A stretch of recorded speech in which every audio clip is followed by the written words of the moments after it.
Jesús usaba palabras de sanidad. Él no vino a condenar, sino Él vino a salvar. Yo estoy esperando de mi familia que me den palabras que sanen mis heridas de culpa. Y ellos están esperando de mí lo mismo. Creo que todos nosotros estamos en la misma arca de Noé, esperando que venga la sanidad del cielo, de parte de Dios. Y Dios quiere hablarnos hoy. Dios quiere hablar a tu alma, esa alma que está herida por palabras que han pronunciado hacia ti, palabras que muchas veces son de maldición. Hemos hablado y hemos tocado este tema varias veces.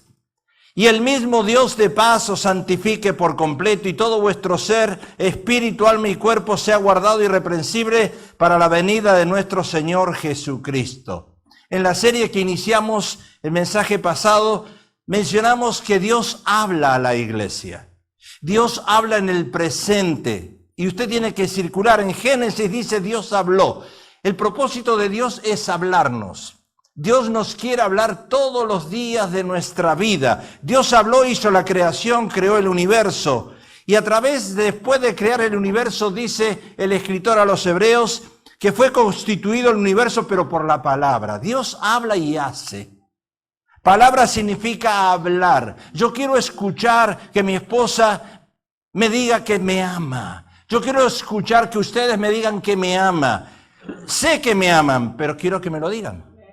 Yo quiero que tú te acostumbres a decirle a la otra persona que está al lado tuyo, I love you. El viernes le estaba diciendo a los jóvenes, desen un ósculo santo. Un ósculo es un beso de amor. Díganse en el uno al otro, I love you, te amo, te extraño. Qué importante que es pronunciar palabras que bendigan a otros y que sanen esas heridas de alma. Todos sin excepción, de una forma u otra hemos sido heridos en nuestra vida pasada.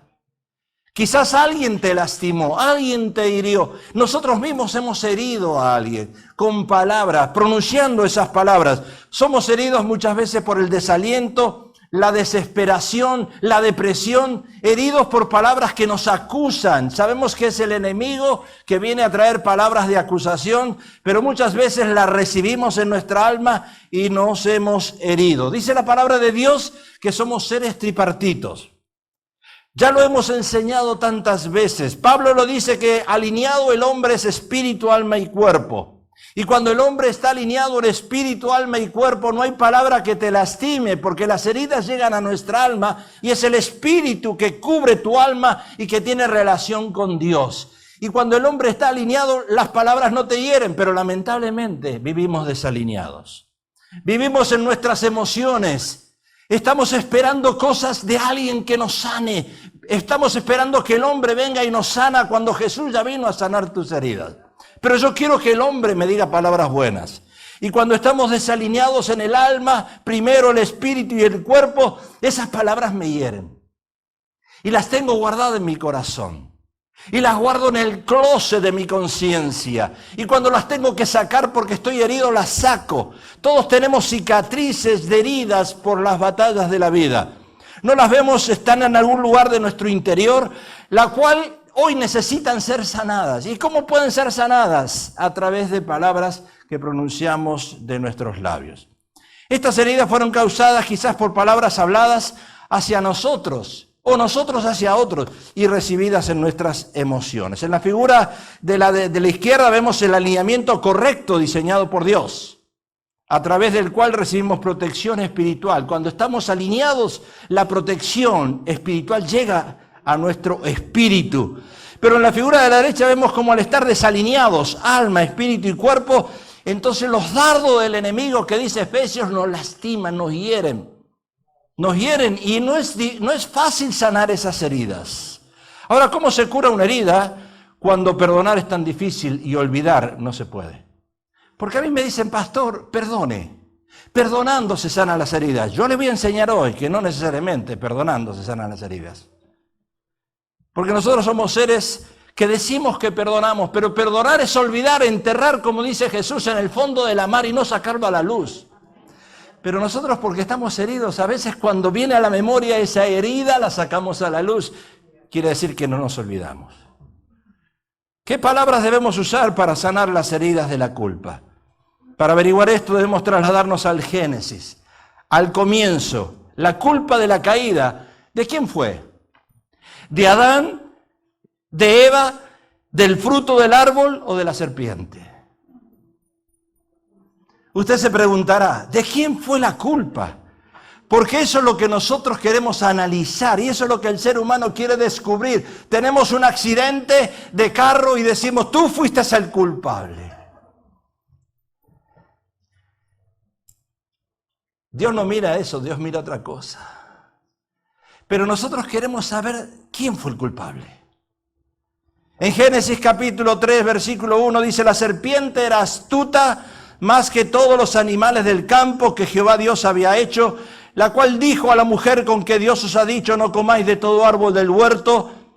Y la mujer respondió a la serpiente, del fruto de los árboles del huerto podemos comer, pero del fruto del árbol que está en medio del huerto, dijo Dios, no comeréis de él, ni le tocaréis para que no muráis. Entonces la serpiente dijo a la mujer, no moriréis, sino que sabe Dios que el día que comáis de él serán abiertos vuestros ojos y seréis como Dios sabiendo el bien y el mal. Y vio la mujer, fíjese, y vio la mujer que el árbol era bueno para comer y que era agradable a los ojos y árbol codiciable para alcanzar la sabiduría, tomó de su fruto y comió y dio también a su marido, el cual comió así como ella. Entonces fueron abiertos los ojos de ambos y conocieron que estaban desnudos, entonces cosieron hojas de higuera, se hicieron delantales y oyeron la voz de Jehová, Dios que se paseaba en el huerto al aire del día, y el hombre y su mujer se escondieron de la presencia de Jehová Dios entre los árboles del huerto. Mas Jehová Dios llamó al hombre y le dijo, ¿dónde estás tú? Y él respondió, oí tu voz en el huerto y tuve miedo porque estaba desnudo y me escondí. Y Dios le dijo, ¿quién te enseñó que estabas desnudo? ¿Has comido del árbol de que yo te mandé no comieses?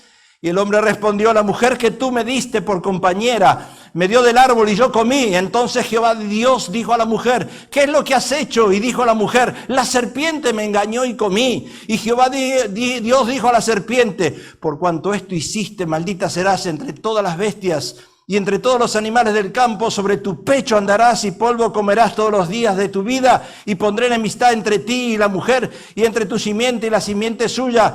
Y ésta te herirá en la cabeza y tú le herirás en el calcañar. A la mujer le dijo, multiplicaré en gran manera los dolores en tus preñeces, con dolor darás a luz tus hijos y tus deseos será para tu marido. Esa es la parte que más me gusta. Y él se enseñoreará de ti. Y el hombre dijo, por cuanto obedeciste a la voz de tu mujer y comiste del árbol de que te mandé diciendo, no comerás de él, maldita serás de la tierra por causa, con dolor comerás de ella todos los días de tu vida, espinos y cardo te producirá y comerás plantas del campo. Con el sudor de tu rostro comerás el pan hasta que vuelvas a la tierra, porque de ella fuiste tomado, porque polvo eres y al polvo volverás. Qué interesante. Pero si queremos indagar, ¿quién es el culpable aquí? ¿Quién es el culpable? ¿Es Adán? ¿Es Eva? ¿Es el fruto del árbol o es la serpiente? Pero para saber quién es el culpable tenemos que saber primero que entender que el castigo de Dios sobre la decisión de la serpiente. ¿Cuál fue el castigo de Dios sobre la decisión de la serpiente? Lo vamos a ver. El castigo de Dios sobre la decisión de las serpientes, es interesante entender eso, porque de ahí vamos a basar el mensaje de este día. Pero antes de entrar en ese castigo de Dios, ¿qué es la culpa? ¿Qué es la culpa realmente? La culpa es la responsabilidad que recae sobre alguien por tomar una decisión incorrecta o ilegal. Ahora, la culpa produce consecuencias en nuestra vida. Graves consecuencias que impiden el crecimiento y el desarrollo de nuestra personalidad. La culpa nos hace angustiarnos, torturarnos y sentirnos despreciados. Ahora, hay varias clases de culpa, usted quizá lo sabe, pero está la culpa tradicional. En la iglesia tradicional, en la iglesia católica, lo voy a decir así, nos enseñaron a decir a nosotros la mea culpa. Mea culpa. Nosotros somos culpables de las consecuencias que estamos viviendo. Y el hombre aprendió a recibir esa culpa y a cargársela en sus hombros. Somos culpables de la culpa que nosotros, o de las consecuencias de las cosas que hemos hecho nosotros. Y de ahí salimos adelante, basados en esa culpabilidad que nos ha sentenciado quizás la iglesia tradicional. No somos culpables directamente, algo ha pasado en nuestra vida, pero nos señalan como culpable. Entonces, la culpa produce consecuencias, la culpa nos hace angustiarnos, torturarnos y sentirnos despreciados. Y la culpa no proviene del delito, sino al revés, el delito proviene de una culpa previa. Y eso es importante. No es que yo maté para ser culpable, sino antes de matar había algo que me hizo matar. ¿Se ha puesto a pensar eso? Es interesante, es un punto interesante. Porque cada vez que nosotros accionamos y hacemos algo, hay algo anterior a eso que nos hace hacer eso. Así que tenemos que pensar. Es muy importante ese punto que a veces nosotros no lo queremos tocar. Entonces, el castigo de Dios sobre la serpiente, ¿cuál fue? Jehová Dios dijo a la serpiente: por cuanto esto hiciste, maldita serás sobre todas las bestias. La serpiente tenía patas, decimos patitas, no tenía piernas, patas. Y después Dios la hace deslizarse sobre su cuerpo, deslizarse sobre su cuerpo. El castigo de Dios sobre la decisión de la mujer: multiplicaré en gran manera los dolores de tus preñeces. La mujer tuvo que empezar a dar a luz. Y duele, ¿eh? ¿Qué dolor produce dar a luz? ¿Y cuál fue el castigo de Dios sobre la decisión del hombre? ¿Cuál fue? Te ganarás el pan con el sudor. Es el hombre, la función del hombre la que tiene que ir y trabajar. El hombre es el proveedor de la casa, el hombre el que tiene que traer el dinero a la casa. Con sudor, no es la mujer, no es la función de la esposa, no es la función de la mujer, es la función del hombre. Quiere decir que Dios designa las consecuencias de la desobediencia en el Edén. Ahora vamos a ver algo que es importante, porque yo quiero que ustedes entiendan algo que es importante en el día de hoy, que está considerando en el estanque de Betesda. ¿Qué significa Betesda? Betesda significa casa de gracia o de misericordia. Hay muchas iglesias que se llaman Betesda. Y Betesda significa casa de gracia o casa de misericordia.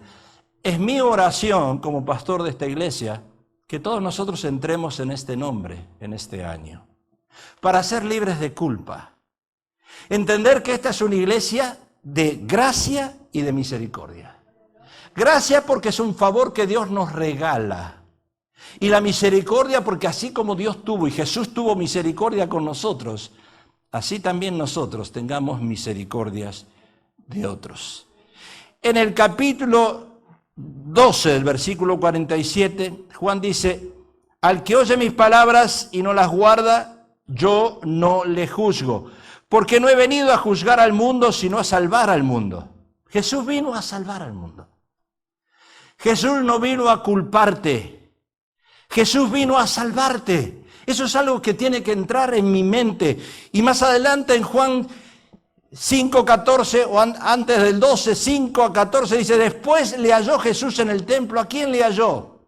A un hombre que estaba herido, que se sentía mal. No dice que estaba paralítico. Pero dice: después halló Jesús en el templo y le dijo: mira, has sido sanado, no peques más. Escuche bien, porque para entender la interpretación del pecado, debemos ir al original, porque la Biblia muchas veces se escribe pecado en contexto general. Por eso tenemos diccionarios para ir al griego y al hebreo y ver literalmente y entender en el original lo que significa. Literal pecado, yo pienso que pecado es cualquier cosa que contradice la voluntad de Dios en palabra, pensamiento o hecho. Pero cuando vamos al contexto original, puedo entender dónde está la diferencia. Aquí había un enfermo por 38 años, sanado en un estanque. El vivir por fe y gracia nos hace sensibles a la voz de Dios y no legalistas. Yo no quiero ser legalista, usted tampoco. Si yo fuese legalista con mis hijos, no los dejaría entrar a mi casa. Usted tampoco. Si yo fuese, o si mi esposa fuese legalista conmigo, a mí tampoco me dejaría entrar en mi casa. Si somos legalistas, ninguno de ustedes entraría a esta iglesia. Y aunque traiga velo, no significa nada. Entonces tenemos que quitar el contexto de ser hombres y mujeres legalistas. ¿Qué quiero decir con esto? Que Jesús no vino a juzgar al mundo, sino vino a salvarlos. Nosotros, usted y yo, sabemos que la paga del pecado es muerte, dice Pablo. Sabemos que las consecuencias del pecado o de errar al blanco es muerte. Lo sabemos eso. Sabemos que en el corazón del hombre existe la maldad y vivimos en la generación que glorifica la imperfección. Hoy estamos en una generación viviendo descarada y cínica. Lo malo es bueno, lo bueno es malo. Lo sabemos eso. Lo peor es tener que aceptar que definitivamente el modo de pensar ha cambiado entre los cristianos respecto al pecado. Hoy se aceptan muchas cosas que antes no se aceptaban. 31 estados han aceptado el casamiento entre hombres y mujer, el mismo sexo.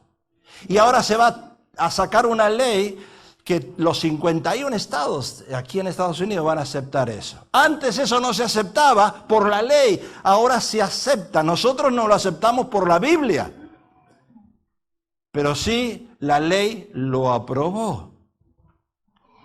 Hoy dijimos que a lo malo se lo dice bueno, pero Dios pide de nosotros que nuestros corazones se conviertan en un estanque de misericordia. Dice la palabra que de la misma manera que yo juzgo, voy a ser juzgado. Eso nos enseñaron a nosotros. Si una persona está enferma es porque pecó. Y entonces ahora juzgamos o echamos la culpa de algo que nos pasó por algún pecado de alguien. Este hombre dice que estaba enfermo y Jesús le dice algo importante. Después le halló Jesús en el templo y le dijo, mira, has sido sanado. Y usa la palabra no peques más. Y es muy fácil nosotros usar la connotación de decir no peques más. Entonces, ¿qué pecado hubo en este hombre que hace 38 años que no podía caminar? Y nosotros somos muy fáciles en juzgar y echarle la culpa. ¿Qué pecado habrá hecho? Ahora Jesús usó palabras que sanan la culpa. No peques más para que no venga alguna cosa peor. Las definiciones bíblicas de pecado en el griego y en el hebreo son diferentes. Cuando nosotros hablamos en el griego de hamartía, pecado significa no dar al blanco, no alcanzar el nivel deseado, no cumplir el propósito de fabricación.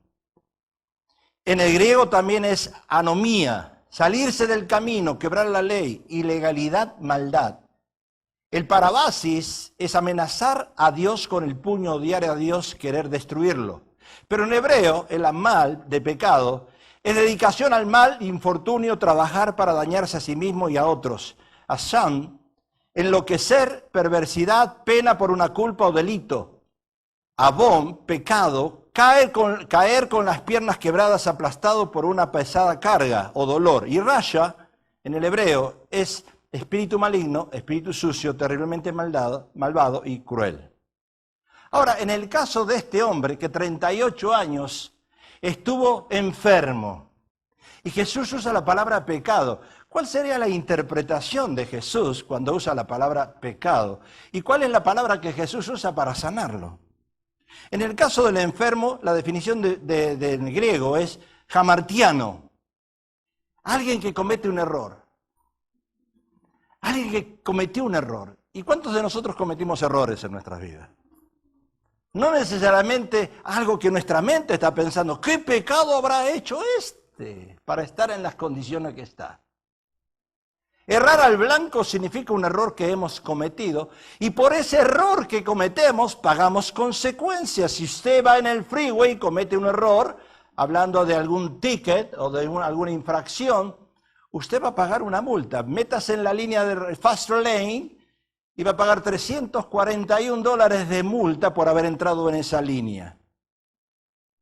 A la iglesia de Jesucristo no le debe interesar tanto el error que cometió esa persona, sino la sanidad que a través de Jesús llega a la persona.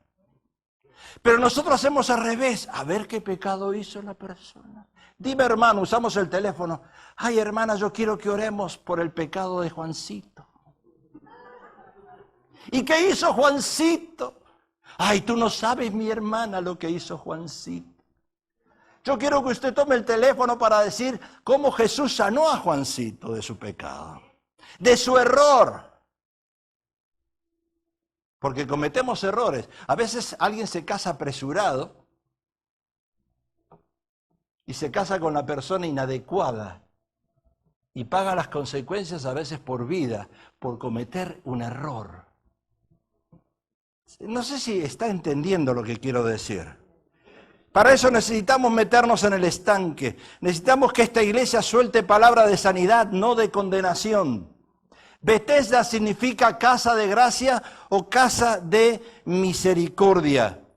Juan 9, dice la palabra que al pasar Jesús vio un hombre ciego de nacimiento y le preguntaron sus discípulos diciendo, Rabí, ¿quién pecó, este o sus padres, para que haya nacido ciego?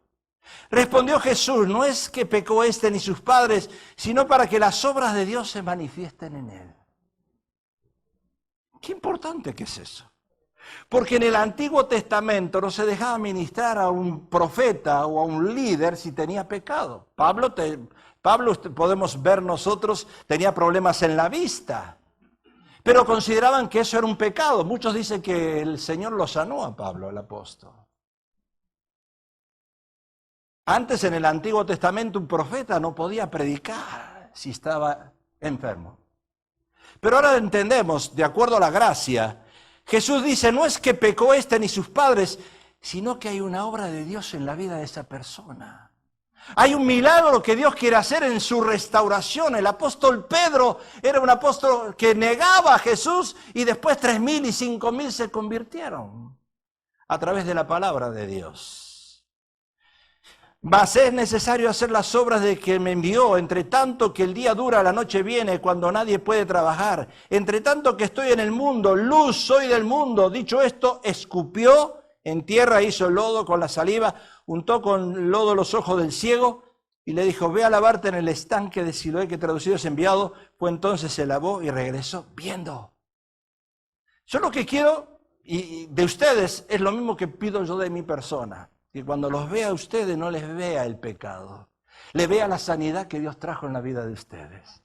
La restauración que a través del Espíritu Santo Dios produjo. Es el deseo en mi corazón como pastor. Porque me han enseñado en una iglesia legalista a juzgar a la gente. Me han enseñado a buscarle el área débil, el pecado, el talón de Aquiles. Eso es lo peor que me pudieron haber enseñado. Pero la gracia de Dios es la que necesitamos hoy en día nosotros. El favor de Dios. Como le pasó a este hombre que entró en el estanque. Y Jesús le dijo algo importante. Perdonó sus faltas, sus pecados. No importa de qué manera él llegó a esa condición. Pero había una solución. Los que están en Cristo, nueva criatura son, dice la palabra. Las cosas viejas pasaron, todas son hechas nuevas. Tenemos que mirar lo que Dios ha hecho en nuestra vida en el presente. Yo no sé lo que Dios va a hacer conmigo de acá a 10 años. O a 30. Creo que voy a morir como Noé, 120 años voy a tener. Eso es profético. Y dijo mi esposa que no se haga eso, ¿verdad? Que no se cumpla esa profecía. ¿Se acuerda? ¿Se imagina aguantarme 120 años? Qué difícil. Yo quiero que usted entienda algo importante a lo que quiero decir. Quiero hoy entender que el pedir perdón es un hecho no culposo, pero nos hace culpable. A nosotros muchas veces nos han enseñado a poner la otra mejilla. Si alguien te ofende, dice la palabra, y te pega en esta mejilla, pon la otra. Nunca te justifiques, nunca busques excusas para justificar tus errores. Y yo les quiero decir algo, y lo he aprendido. Muchas veces creemos que la justificación o el perdón soluciona todos los problemas de la culpa. Pero no siempre es así. A mí me ha pasado varias veces por poner la otra mejilla, salí peor. Por eso he aprendido otras cosas. Porque el pedir perdón en un hecho no culposo, ¿usted sabe que nos hace culpable? Acá nos enseñan las leyes. Si tú cometes un error de tránsito y vas a la corte, declárate culpable. Si tú matas a alguien, inclusive que lo hayas hecho en defensa propia, la ley te dice, declárate culpable. Porque si te declaras culpable, te van a dar la mitad de los años que te tienen que dar. ¿Sabías eso? Y Jesús nos dice también, porque a veces pensamos nosotros que humillarnos delante de la otra persona es declararnos inocentes, pero nos declaramos culpables. Escuche lo que yo le quiero decir porque es una línea muy finita. No vaya a entender mal esto y no vaya a interpretar que yo le estoy trayendo una herejía. Porque no es así. Cuando uno lo llevan delante del juez por un hecho que se cree culposo, le dicen los abogados, declárate culpable, de esta manera la pena de muerte o la pena que te van a dar, no de muerte tanto, es más leve. Quizás te den trabajos en la ciudad para pagar tus tickets.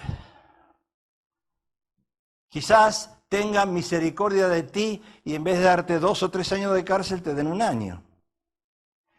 Yo me acuerdo un día, uno de los ejemplos en mi vida, de tantos que tuve, porque la policía me persigue, no por ser un ladrón, pero porque a veces yo no sé por qué me persigue.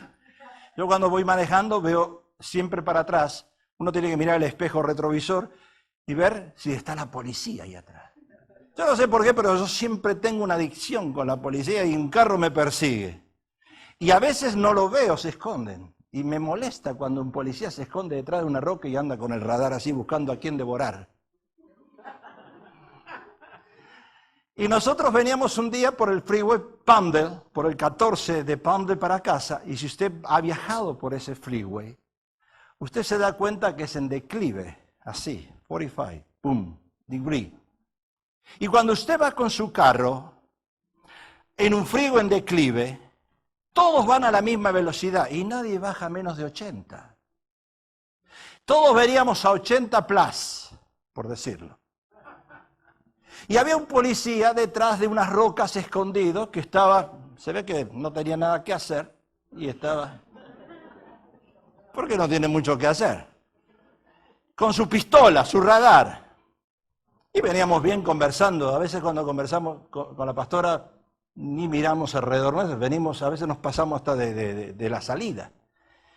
Y vemos de atrás, y yo, ¿seré yo? Y entonces me siguió por un tramo y me obligó a salir en un lugar, era bien rocoso, no podía salir, entonces busqué la próxima salida y salí. Y ¿vieron cómo son los policías esos? Son humildes, no, son orgullosos, así vienen, sacan pecho, así vienen. Y a uno le da ganas de bajarlo, ¿verdad? Lo que menos tiene uno en ese momento, ganas de humillarse. Y de pedir perdón menos. Entonces cuando este se me paró así, ¿y por qué me paras? Venías a exceso de velocidad. ¿Yo? ¿A exceso de velocidad? Sí. ¿Pero cómo exceso? Sí, venías a 80. Y le digo, ¿cómo a 80? Si yo venía como el freeway venía, a la velocidad del freeway. Usted sabe que cuando va a la velocidad del freeway, usted no puede hacer otra cosa, velocidad del freeway.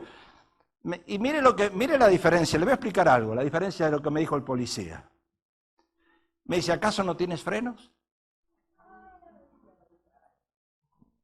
En un declive, en un freeway con declive a 45 y todos a la misma velocidad, frenar uno comete una locura. Freno, le dije yo. Le digo, sí tengo freno, pero te voy a ver en la corte. Me enojé. Me molesté. ¿Cómo me vas a decir no tenías freno? Voy a la corte y uno siempre va a la corte pensando, el policía no viene. Pero ese seguro que vino porque le quedó. Te voy a ver en la corte. Digo, sí, te voy a ver en la corte. Bueno, está bien, te voy a ver en la corte. Porque a veces un pastor no hace eso. El pastor se humilla delante de la congregación y deja que la congregación lo pisotee. ¿Cierto o no es cierto? Uno espera eso de un pastor. Uno esperaba eso del Papa y sin embargo el Papa no se humilló, dijo la que tenía que decir. Y cuando llegué a la corte, me dice el juez, ¿qué pasó? ¿Te declaras culpable? Y yo dije, más vale. Sí, me declaro culpable, pero tengo una objeción, tengo algo que decirte. Y el policía estaba ahí, bien ahí esperando, ahí sonriendo. ¿Qué le va a decir este? Y le digo, mira, soy culpable, pero venía en un freeway, le expliqué. No pude sacar fotos, pero le expliqué en declive 45 degrees, estaba ahí, y venía a velocidad con el freeway. Y la verdad, ni cuenta me di a qué velocidad iba. Entonces el juez, la sentencia de él fue un fallo salomónico. Él dice, ¿sabes qué? Te vamos a regresar la mitad del ticket. Y el policía tenía una bronca, una rabia, me quería comer. Después cuando terminó el juicio se salió por otro lado, porque si lo agarro, lo bendigo en el nombre de Jesús. ¿Qué diferencia hubiese sido si yo me declaro culpable y no digo nada? Entonces, hay que entender que no siempre una persona tiene que ir a pedir perdón si no realmente lo tiene que hacer y en el momento inapropiado. Porque a veces cuando uno pide perdón, automáticamente se declara culpable. Cuando uno pide perdón por algo que no hizo. ¿Viste? Él me vino a pedir perdón. Quiere decir que yo tenía razón.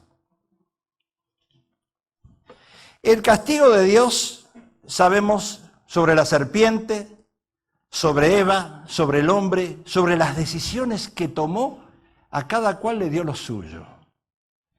Y sabemos nosotros que cuando uno le erra al blanco, uno paga las consecuencias. Quizás yo tenía que haber bajado la velocidad, minorado la velocidad, para salvarme el ticket. Pagué la mitad de las consecuencias. Dios fue bueno. La misericordia de Él actuó en ese momento en mi vida. Pero no necesariamente a veces es así. Entonces, la culpa, como dije antes, no proviene del delito, sino al revés. El delito proviene de la culpa. ¿Por qué roban las personas? Yo robo porque no tengo que comer. ¿Qué es culpable del robo? Lo que viene de antes, no hay comida. Claro, ¿es culpable la persona que roba? Claro que es culpable. Pero algo hay antes. Por eso antes de condenar nosotros tenemos que juzgar bien y entender los conceptos. Entender por qué la persona hace eso. Usted y yo venimos a un hospital de sanidad a este lugar. Venimos a ser sanados, no a ser criticados, ni juzgados, ni que murmuren, ni que nos declaren culpables. Porque ya sabemos que somos culpables. Esa mujer, esas madres que llegaron delante de Salomón, las dos con un hijo por ahí que les nacieron, a una se le murió y declaró que ese hijo era de ella, y Salomón se presenta delante de las dos madres. ¿Y ahora qué hago? En aquel tiempo no había ADN, DNA no existía, y Salomón tuvo que usar ese juicio salomónico antes de declarar culpable a alguien. Dice, bueno, tomemos a la criatura, vamos a partirla por la mitad, y le damos la mitad a una madre y la mitad a la otra. Y cuando él levantó la espada para hacer eso, la verdadera madre dijo, ¡no! Désenlo a ella, con tal de salvar a la criatura. Y eso es lo que Dios quiere hacer. Yo me imagino a cada uno de ustedes aquí, o conmigo, levantados así, que alguien nos quiera partir por la mitad. ¿Sabe que a veces pasa eso? A veces pasa eso. Y viene el Señor y Él dice, no lo hagan, porque a través de mi sangre yo le he perdonado, le he redimido. Eso es lo lindo de Dios. ¿Nos cuesta? Sí nos cuesta. Es difícil para nosotros entender que Dios quiere sanar nuestra herida, nuestra alma, y no culparnos. ¿Es difícil para nosotros evitar de echarle la culpa a alguien? Claro que a veces es difícil, pero tenemos que entender que Dios, dentro de su misericordia, Él hace que nosotros realmente recibamos el perdón de Dios. Y una oportunidad para seguir adelante. Cuando vino la mujer encontrada en el acto, de adulterio. ¿Sabía ella que lo que estaba haciendo no era lo correcto? ¿Sabía ella que había varios detrás de ella que la iban a culpar? Pero Jesús, dentro de su omnisciencia, también sabía que en el corazón de esos hombres que le iban a culpar tenían pecados escondidos. Y acuérdate siempre de eso.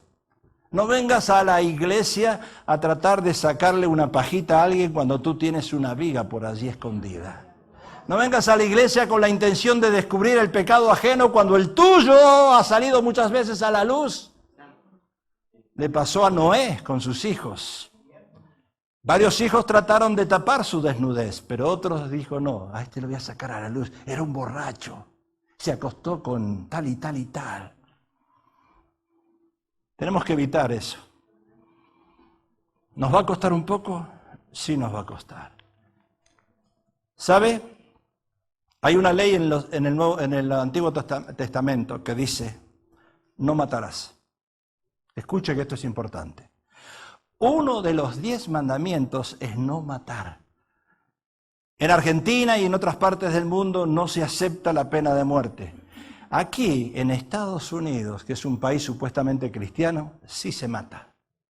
Eso va en contra de la palabra de Dios. Porque una persona cuando paga la culpa de un asesinato, en el Antiguo Testamento dice que el que a hierro mata, a hierro muere. Si matas tienes que morir, pero no es así bajo la gracia. Pero en este país se aprobó la pena de muerte. Escuche, porque esto es importante. Nosotros no tenemos derecho de quitarle la vida a nadie. ¿Qué pasa con una mujer cuando aborta? Una mujer, una jovencita, 13, 14, 15 años, queda embarazada. ¿Cuál es el error de esa jovencita? Haber quedado embarazada, porque los padres se preocupan. ¡Ay, quedó embarazada! Cometiste pecado, mira lo que hiciste. ¿Qué va a decir mi familia? ¿Qué va a decir la iglesia? Pero eso no es tanto el problema. ¿Sabe cuál es el problema? El problema es si se llega a un aborto. Ahí está la muerte. No matarás, dice la palabra de Dios.